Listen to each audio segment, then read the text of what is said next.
Welcome to my channel. তো এখন বাজে দুপুরে, প্রায় দুপুরই বলবো, কারণ 1:45 মতো বেজে গেছে। তো আজকে সারাদিন সকাল থেকে একটু সময় পাইনি ব্লগিং করার। রোজই আপনাদের বলি, কারণ সত্যি অনেক কাজ থাকে সকাল থেকে, আর পেরে উঠছি না। বড় মামাকেও একটু দেখতে হচ্ছে, কারণ বড় মামার শরীরটা তো খুব একটা ভালো নয়, আর বোনেরও শরীর ভালো না। তো দুজনেরই একসাথে শরীর খারাপ বলে বড় মামিও পেরে উঠছে না, আর আমিও সকালবেলা একদম সময় পাচ্ছি না, তাই ব্লগিংও করতে পারছিলাম না সকাল থেকে।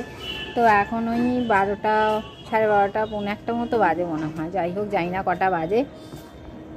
এসছিলাম ছাদে, একটা কাজ ছিল, জামা কাপড়গুলো তুলতে এসছিলাম। তো চলুন এবার নিচে যাই, গিয়ে স্নান করবো, তারপরে আবার ছাদে আসবো। ছাদে তো আসতেই হবে, কিন্তু আজকে প্রচণ্ড হাওয়া দিচ্ছে। এত হাওয়া না, মানে স্নান করে এসে বসলে হয়তো ঠান্ডা লেগে যেতে পারে। যাই হোক, আর একবার আসবো ছাদে। না এলে ঠিক আমার খুব একটা ভালো লাগে না। দেখে আজকে খেয়ে দিয়ে চলে আসবো, নইলে চান করেই চলে আসবো। যা হোক একটা করবো। দেখবেন, আপনাদের দেখাচ্ছি কত জোরে জোরে হাওয়া দিচ্ছে। এই দেখুন, সেই যেন মনে হচ্ছে সমুদ্রের ধারে বসে রয়েছে, এত হাওয়া দিচ্ছে। এই তো মকর সংক্রান্তি চলে গেল, বলুন কেন শুধু শুধু হাওয়া দিচ্ছে? এত হাওয়া দেওয়া মানেই রাত্রিরে প্রচণ্ড ঠান্ডা পড়বে। এই দেখুন, জামা কাপড় সব উড়ে উড়ে চলে যাচ্ছে। জামা কাপড়গুলো শুকিয়ে গেছে, নামিয়ে নিয়ে চলে যাই। এই যে আমাদের সেই বিখ্যাত সিঁড়ি, দেখছেন কিরম উঁচু? লাইট না জ্বেলে নামাই যায় না, একদম প্রচুর উঁচু এখানে সিঁড়িগুলো। এই মোবাইলে টর্চ জ্বালতে জ্বালতে নিচে নামছি। এই দেখুন, এখানে একটা কি পাখি বসে আছে। লেজটা কত বড় দেখুন, আর কি সুন্দর দেখতে, পুরো কালো। কারো জানা থাকলে বলবেন এ পাখির কি নাম, আমি তো জানি না। আর ওই দেখুন একটা প্লেন যাচ্ছে, একদম ছোট্ট। আর এই দেখুন বসে আছে। বলি না, এখানে অনেক শীতকালে পরিযায়ী পাখি আসে, বসে আছে। সে বক।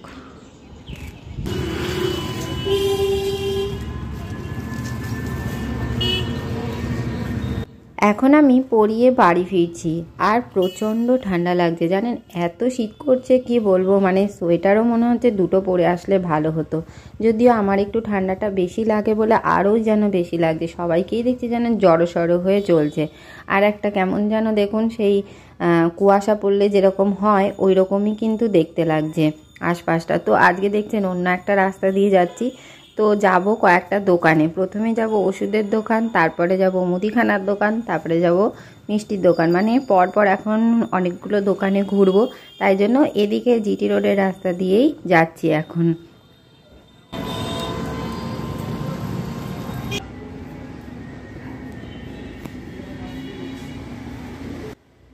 ওষুধের দোকান থেকে ঘুরতে ঘুরতে চলে এসেছি এখন মুদিখানার দোকানে কয়েকটা জিনিস নিতে।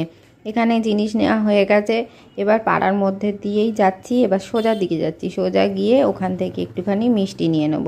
এখানে তো মিষ্টির দোকান নেই, আর এখানে একটা বড় জুতোর দোকান বসেছে দেখছি, একটা লোক নিয়ে বসেছে। বেশ ভালোই কিন্তু ওর জুতো বিক্রি হচ্ছে এখানে।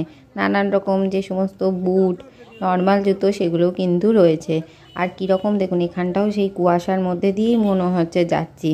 তবে এমনি তো বোঝা যায় না, মাথার মধ্যে যে কুয়াশাটা পড়ে সেটা কিন্তু বেশ ভালোই বোঝা যায় বাড়িতে আসলে।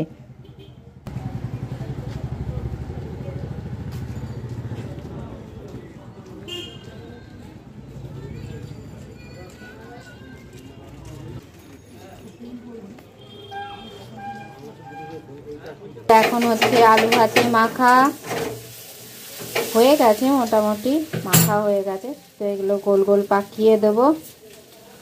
আর এইদিকে হচ্ছে আলু চচ্চড়ি, এদিকে হচ্ছে ভাত। আলু চচ্চড়ি তো লেগে লেগে যাচ্ছে। আলু চচ্চড়ি এখন বাটিতে বাটিতে ঢালা হচ্ছে। এদিকে আমার আলু ভাতে মাখা রেডি হয়ে গেছে। আমি অবশ্য আজকে ভাত খাবো। আর এদিকে ময়দা মাখাও হয়ে গেছে।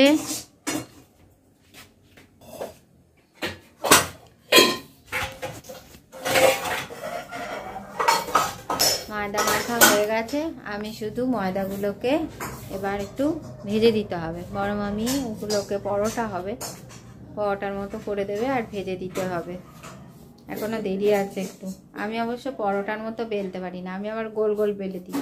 তো গোল গোল বেললে হবে না, পরোটার মতো বেলবে আর আমি ওগুলোকে ভেজে দেবো। কি ঠান্ডা আজকে বাইরে, পরিয়ে ফিরছিলাম পুরো রিডি করে কাঁপিয়ে দিচ্ছে একদম, এত ঠান্ডা। আসলে সকাল থেকে তো প্রচুর হাওয়া দিয়েছে না। চলুন দেখি করে নি। এদিকে বেলার কাজ হচ্ছে, এদিকে হচ্ছে পরোটা।